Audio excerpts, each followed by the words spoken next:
Jaya TV நேயர்களுக்கு வணக்கம். இது மிஸ்டர் கோல்டு கடலெண்ணெய் வழங்கும் ரசிக்க ருசிக்க. ரசிக்க ருசிக்க அப்படின்னாலே ஈஸி அண்ட் சிம்பிள் ரெசிபிஸ் தான். அந்த மாதிரியான ரெசிபி தான் நம்ம பார்க்க போறோம். நம்மளோட ரசிக்க ருசிக்கல கான்டெஸ்ட் இருக்குன்னு உங்க எல்லாருக்குமே தெரியும். ஸோ அதனால நம்மளுடைய ப்ரோக்ராமை ஃபுல்லா பாருங்க. அப்பதான் நாங்கள் கேட்குற கேள்விக்கு கரெக்டாக பதில் சொல்ல முடியும். அப்படி கரெக்டாக பதில் சொல்றவங்களுக்கு வந்து அப்பவர்ணம் வழங்கும் அழகான சாரி பரிசா காத்துட்டு இருக்கு. அது மட்டும் இல்ல, லைவ் ஸ்பேஸ் வழங்கும் கிஃப்ட் ஹாம்பர் 2 பேருக்கு காத்துட்டு இருக்கு. ஸோ மிஸ் பண்ணாம ப்ரோக்ராமை ஃபுல்லா பாருங்க.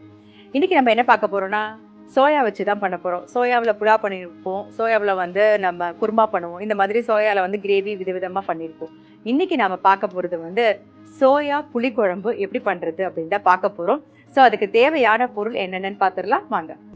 சோயா புளிக்குழம்பு செய்ய தேவையான பொருட்கள்: சோயா 1 கப், நறுக்கிய வெங்காயம் 1, நறுக்கிய தக்காளி 1, பச்சை மிளகாய் 1, உப்பு தேவையான அளவு, எண்ணெய் தேவையான அளவு, பூண்டு 5 நம்பர், மஞ்சள் பொடி 1/2 டீஸ்பூன், பெருங்காய பொடி 1/2 டீஸ்பூன், கடுகு 1 டீஸ்பூன், வறுத்தரைக்க வரமிளகாய் 5, தேங்காய் 1/4 கப், உளுத்தம்பருப்பு 1 டீஸ்பூன், எள்ளு 1 டீஸ்பூன், வெந்தயம் 1/4 டீஸ்பூன், தனியா 1 டீஸ்பூன், சீரகம் 1/2 டீஸ்பூன், புளி கரைசல் 1/4 கப், கறிவேப்பிலை சிறிதளவு.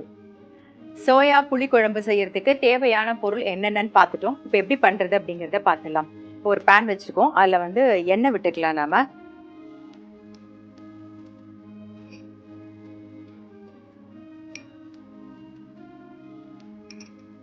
ஒரு 3 டீஸ்பூன் வந்து எண்ணெய் விட்டுருக்கோம்.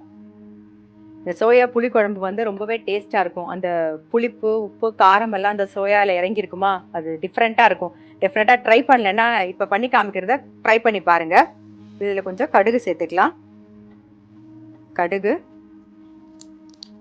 2 வெந்தயம்,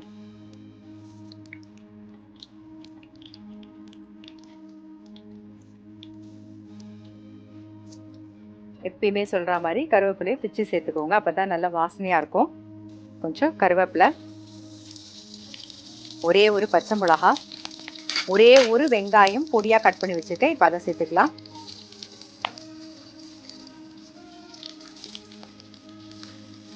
வெங்காயம் லைட்டா கண்ணாடி மாதிரி வதங்கினா போதும், ரொம்ப வதங்கணும்னு அவசியம் இல்லை.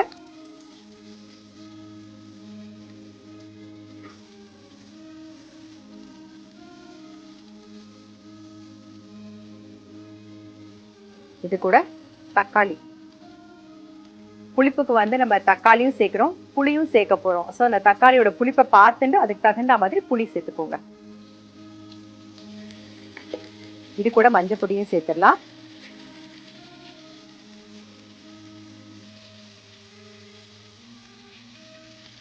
தக்காளி கொஞ்சம் வதங்கணும். ஸோ அதுக்கு தகுந்த மாதிரி உப்பு போட்டுடலாம்.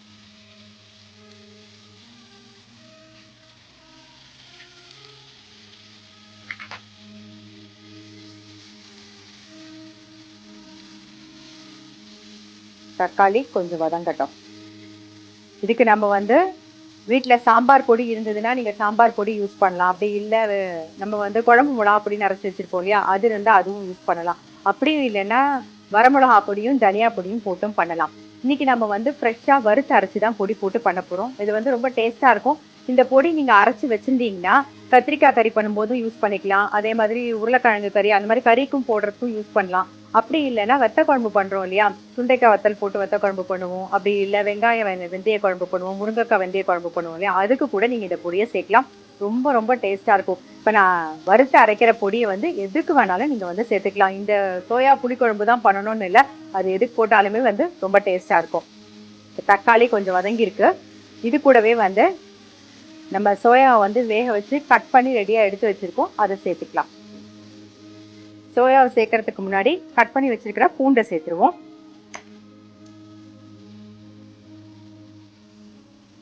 இப்போ சோயாவும் சேர்த்துடலாம்.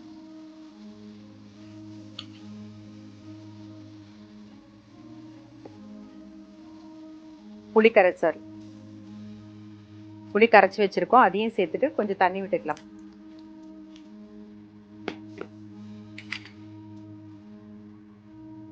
கொஞ்சமா பெருங்காய பொடி. இப்போ இதெல்லாம் சேர்ந்து புளி தண்ணி ஒரு கொதி வரட்டும். அதுக்குள்ள என்ன பண்ண போறோம்னா, இந்த பக்கம் வறுத்துக்க வேண்டியது என்னென்னு பார்த்துடலாம்.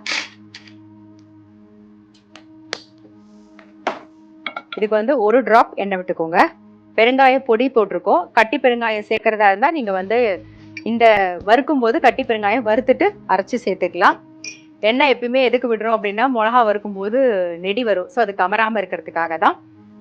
காரத்துக்கு வந்து வெறும் வரமிளகா, ஒரே ஒரு பச்சை மிளகா தான் சேர்த்துருக்கோம். நான் ஒரு 4 வரமிளகா சேர்க்கிறேன். தனியா வந்து 1 டீஸ்பூன்,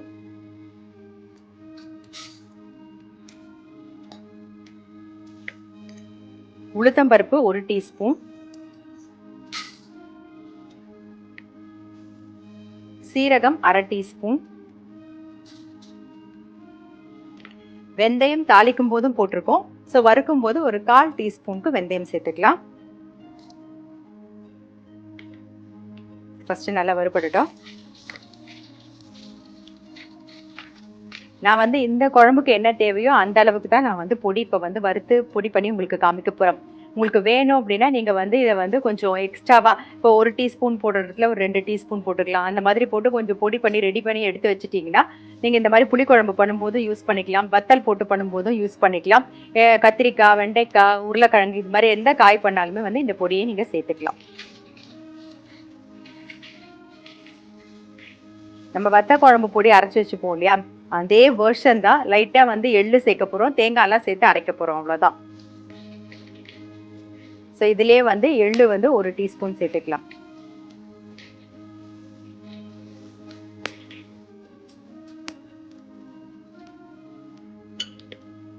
எள்ளு 1 டீஸ்பூன் சேர்த்துருக்கேன். அப்புறம் தேங்காய்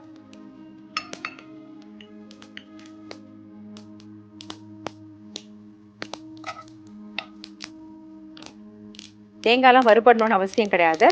ஸோ ஆஃப் பண்ணிட்டேன். இது கொஞ்சம் ஆறுனதுக்கு அப்புறமா அரைச்சி எடுத்துக்கலாம். நம்ம வறுத்து வச்ச இன்க்ரீடியன்ட் நல்லா ஆறி அரைச்சி எடுத்துன்னு வந்தாச்சு. இந்த பக்கம் புளி தண்ணியும் நல்லா கொதி வந்துடுது. இப்போ அரைச்ச விழுத சேர்த்துடலாம்.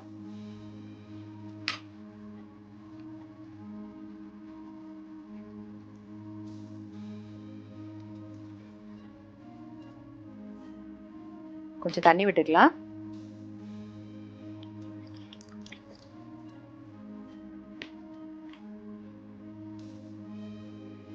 இப்போ அரைச்ச விழுது சேர்த்துருக்கோம், அப்புறம் சோயா சேர்த்துருக்கோம். எல்லாத்துக்குமே சேர்ந்து கொஞ்சமாக உப்பு சேர்த்துக்கலாம்.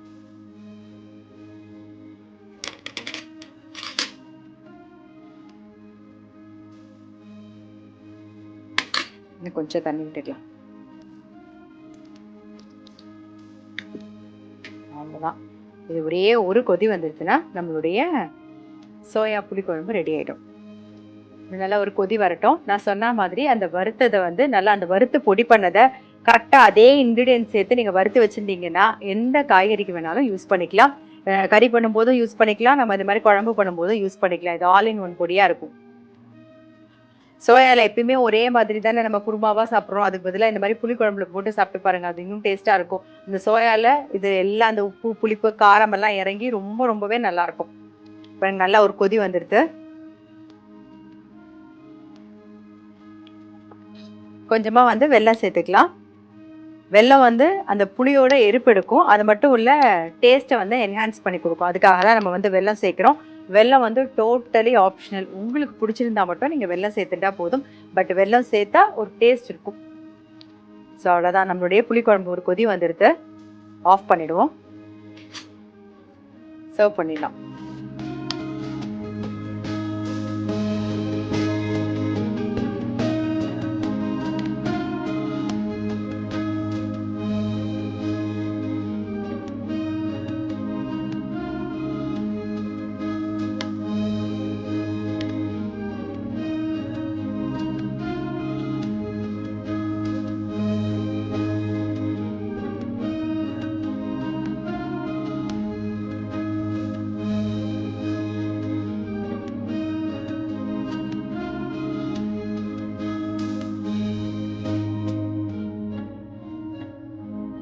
சோயா புளிக்குழம்பு செய்முறை.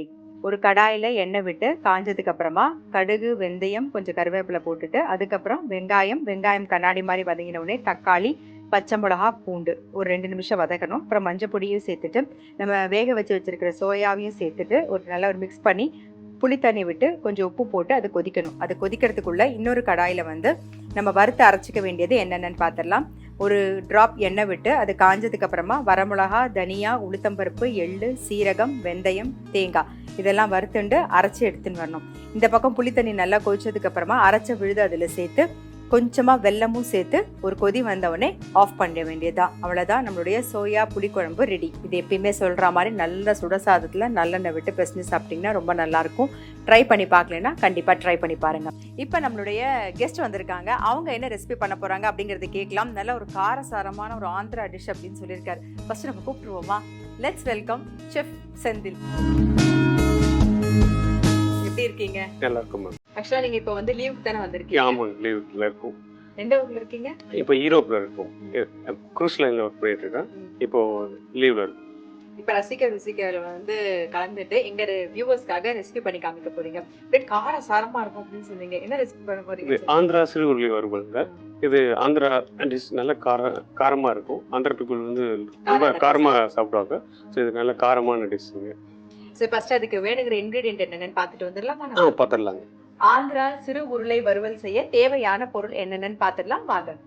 ஆந்திரா சிறு உருளை வறுவல் செய்ய தேவையான பொருட்கள்: வேக வைத்த உருளைக்கிழங்கு முந்திரி 10 நம்பர், பூண்டு 10 பல்லு, இஞ்சி அரை இன்ச், கொத்தமல்லி ஒரு கைப்பிடி, சோம்பு 1 டீஸ்பூன், பச்சை மிளகாய் 5, கறிவேப்பிலை சிறிதளவு, நறுக்கிய வெங்காயம் 1, எண்ணெய் 5 டேபிள் ஸ்பூன், உப்பு தேவையான அளவு.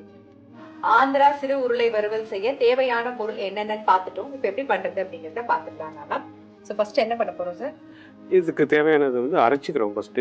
இப்போ சோம்பு 1 டீஸ்பூன், பூண்டு ஒரு 10 பல்லு, இஞ்சி ஒரு துண்டு சின்னது, இப்போ கேஷ்நட் ஒரு 10 நம்பர்.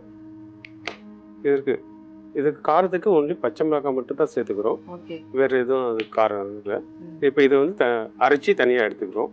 கொத்தமல்லி வந்து ஒரு கைப்பிடி. இப்போ வந்து கொத்தமல்லி, பச்சை மிளகாய், இஞ்சி, பூண்டு, சோம்பு இதெல்லாம் வந்து அரைச்சி எடுத்துன்னு வந்துடலாம். இப்போ அரைச்ச விழுது ரெடியா இருக்கு. அடுத்து என்ன பண்ணலான்னு பார்த்துடலாம். இப்போ ஒரு பேன் வச்சிருக்கோம். பேன் வச்சாச்சு. இப்போ இதுக்கு எண்ணெய் கொஞ்சம் ஊற்றிக்கலாம். சரி. ஆக்சுவலா இந்த ஆந்திரா டிஷ்க்கு கொஞ்சம் எண்ணெய் கூட. ஆமா, எண்ணெய் கொஞ்சம் சைனிங்கா இருக்கும்.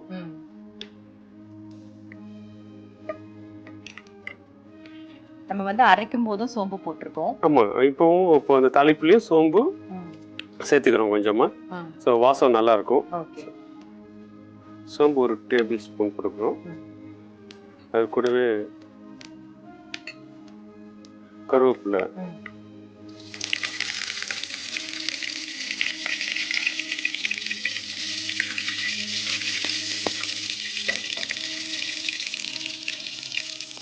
இந்த சோம்பும் கருவேப்பிலையும் சேர்த்து பொரியும் போது ஒரு நல்ல வாசம் வரும். அதுக்கு அடுத்தது நல்லா இது கருவேப்பிலையும் சோம்பு நல்லா பொரிஞ்சதுக்கு அப்புறம் ஆனியன், வெங்காயம் ஒரு 2 ஸ்பூன் போட்டுக்கலாம். சரி.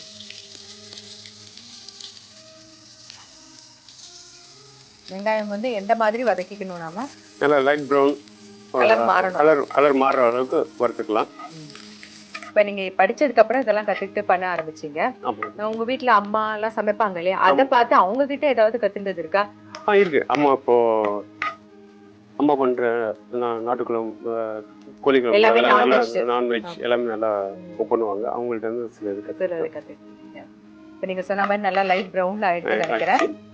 இப்போ இந்த அரைச்சி வச்சு இந்த பேஸ்ட் இது வந்து நல்ல பச்சை வாசம் போற அளவுக்கு வதக்கிக்கிறோம். அந்த கலர் நல்லா மாறணும். கலர் மாறணும்.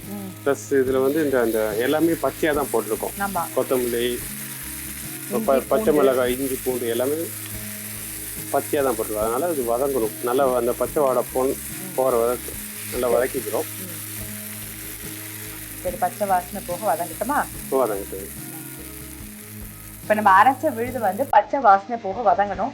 நம்மளுடைய அந்த கொத்தமல்லி பேஸ்ட் வந்து ஆல்மோஸ்ட் ரெடி ஆயிடுச்சு. நல்லா எண்ணெய் பிரிஞ்சு நல்லா வதங்கிடுது. அதோட அந்த இஞ்சி பூண்டோட பச்சை வாசனை போயிடுச்சு. இப்போ இதுக்கு தேவையான சால்ட் நம்ம சேர்த்துக்கலாம். சரி. ஏற்கனவே நம்ம வந்து உருளைக்கிழங்கு வேக வச்சுதான் எடுத்துருக்கோம். அதுல கொஞ்சம் உப்பு போட்டிருக்கோம். இப்போ இந்த உப்பு வந்து மசாலாக்கு தேவையான அளவுக்கு சேர்த்துக்கலாம். சேர்ந்து ஒரு நிமிஷம் வதங்கணும். உப்பு போடுறதுக்கு கொஞ்சம் நல்லா மிக்ஸ் பண்ணிக்கிட்டு இது கூட இந்த வேக வச்ச உருளைக்கிழங்க நம்ம சேர்த்து மிக்ஸ் பண்ணிக்கலாம், டாஸ் பண்ணிக்கலாம்.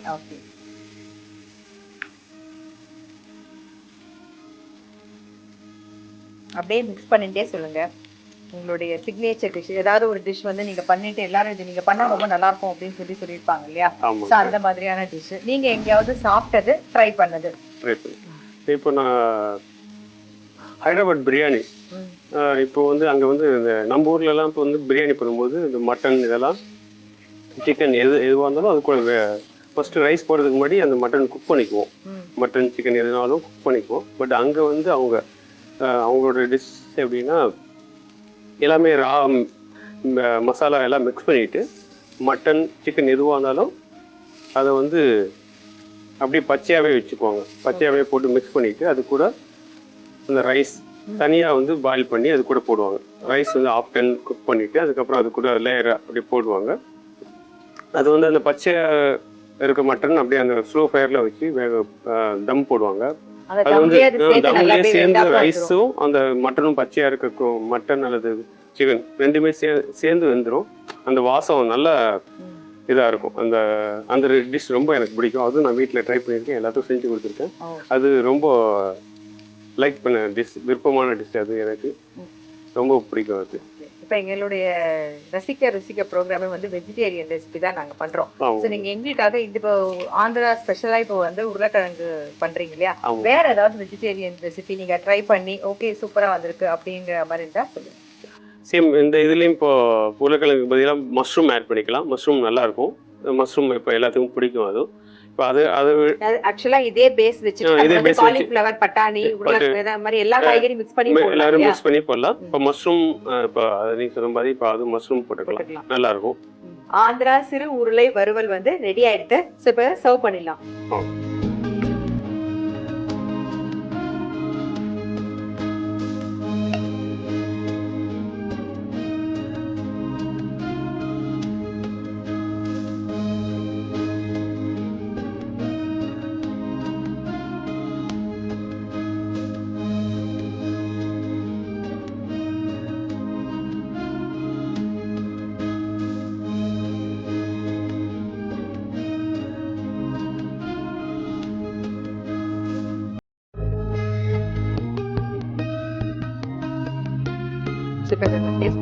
சரி,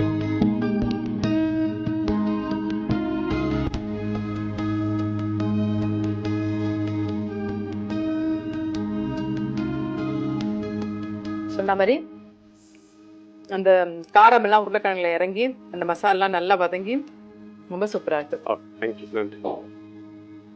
இந்த பேஸ் வச்சு எந்த காய் வேணாலும் போட்டுக்கலாம்னு நினைக்கிறேன். நல்லா இருக்கு, சூப்பரா இருக்கு. Thank you so much sir. Andhra சிறு உருளை வறுவல் செய்முறை. ஃபர்ஸ்ட் வந்து பச்சை மிளகா, சோம்பு, கொத்தமல்லி, முந்திரி, இஞ்சி, பூண்டு அரைச்சி ரெடியா வச்சுக்கணும். அப்புறம் ஒரு கடாயில எண்ணெய் விட்டுட்டு எண்ணெய் காஞ்சதுக்கு அப்புறமா சோம்பு சேர்க்கணும். சோம்பு நல்லா பொரிஞ்சதுக்கு அப்புறம் வெங்காயம், கருவேப்பிலை ஒரு 2 நிமிஷம் வதக்கிட்டு நம்ம அரைச்சி வச்சிருக்க விழுதியும் சேர்த்து ஒரு பச்சை வாசனை போக வதக்கிக்கணும். அப்புறம் வேக வச்ச உருளைக்கிழங்கையும் சேர்த்து இந்த மசாலாவோட தேவையான உப்பையும் சேர்த்துட்டு ஒரு 3 நிமிஷம் நல்லா வதக்கிட்டீங்கன்னா நம்மளுடைய ஆந்திரா சிறு உருளை வறுவல் ரெடி. ஆந்திரா ஸ்டைல்ல சிறு உருளை வறுவல் டெஃபினட்டா ட்ரை பண்ணி பாருங்க. ரொம்ப ரொம்ப டேஸ்டா இருக்கும். இது வந்து நல்ல ஒரு ரசம் சாத்துக்கு, சாம்பார் சாத்துக்குலாம் தொட்டுன்னு சாப்பிட்றதுக்கு ரொம்பவே நல்லா இருக்கும். ஸோ கண்டிப்பா வந்து ட்ரை பண்ணி பாருங்க. Thank you so much sir. எங்களுக்காக வந்து ஸ்பெஷலா ஒரு ஆந்திரா ரெசிபி பண்ணி காமிச்சதுக்கு ரொம்ப ரொம்ப நன்றி. உங்களுக்கு வந்து டைமண்ட் ஹோம் அப்ளையன்சஸ் வழங்கும் ஒரு கிஃப்ட். தேங்க்யூ. ரொம்ப சந்தோஷம் உங்க கூட வந்து இந்த நிகழ்ச்சி பண்ணதுக்கு. நாங்களும் என்னோட ஒய்ஃபும் இந்த உங்களோட நிகழ்ச்சி பார்ப்பாங்க, ரசிக்க இதுலேருந்து சில வெஜிடேரியன் டிஷ் 3 டிஷ் பண்ணி காமிச்சிருக்காங்க. நல்லா இருந்துச்சு. ரொம்ப நன்றி. Thank you sir. இன்னைக்கு வந்து எபிசோட் பார்த்துருப்பீங்க. கண்டிப்பா உங்க எல்லாருக்குமே ரொம்ப பிடிச்சிருக்கும். சோயால ஒரு புளி குழம்பு, அதுக்கப்புறம் ஆந்திரா ஸ்டைல்ல சிறு உருளை வறுவல். ஸோ இதை டெஃபினட்டா ட்ரை பண்ணி பாருங்க. இந்த பேஸை வச்சு நீங்க உருளைக்கிழங்குன்னு கிடையாது, நீங்க எது வேணாலும் சேர்த்துக்கலாம். காலிஃப்ளவர், பீன்ஸ், கேரட், பட்டாணின்னு எந்த காய்கறி வேணாலும் நீங்க சேர்த்து பண்ணலாம். ரொம்ப ரொம்ப டேஸ்டா இருக்கும். டெஃபினட்டா ட்ரை பண்ணி பாருங்க. இந்த வார கான்டெஸ்ட்கான கேள்வி, போன வாரம் கிராக்லிங் ஸ்பினாச் பண்ணி காமிச்சிருப்போம். அது எந்த ஊர் ஸ்பெஷல் அப்படிங்கிறத கரெக்டாக எழுதி அனுப்புங்க. எழுதி அனுப்ப வேண்டிய முகவரி JRTV, post box number 3173, number 48, NP Jawaharlal Nehru road, Ekkattuthangal, Chennai 32. கீழே வர வாட்ஸ்அப் நம்பருக்கும் நீங்கள் வாட்ஸ்அப் பண்ணலாம். அப்படி கரெக்டாக எழுதி அனுப்புறவங்களுக்கு அப்பவரணம் வழங்கும் சாரி பரிசா காத்துட்டு இருக்கு. அது மட்டும் இல்ல, லைஃப் ஸ்பேஸ் வழங்கும் கிஃப்ட் ஹாம்பர் 2 பேருக்கு காத்துட்டு இருக்கு. ஸோ மிஸ் பண்ணாம உடனே எழுதி அனுப்புங்க. இந்த வாரத்துக்கான பரிசினை வெல்பவர்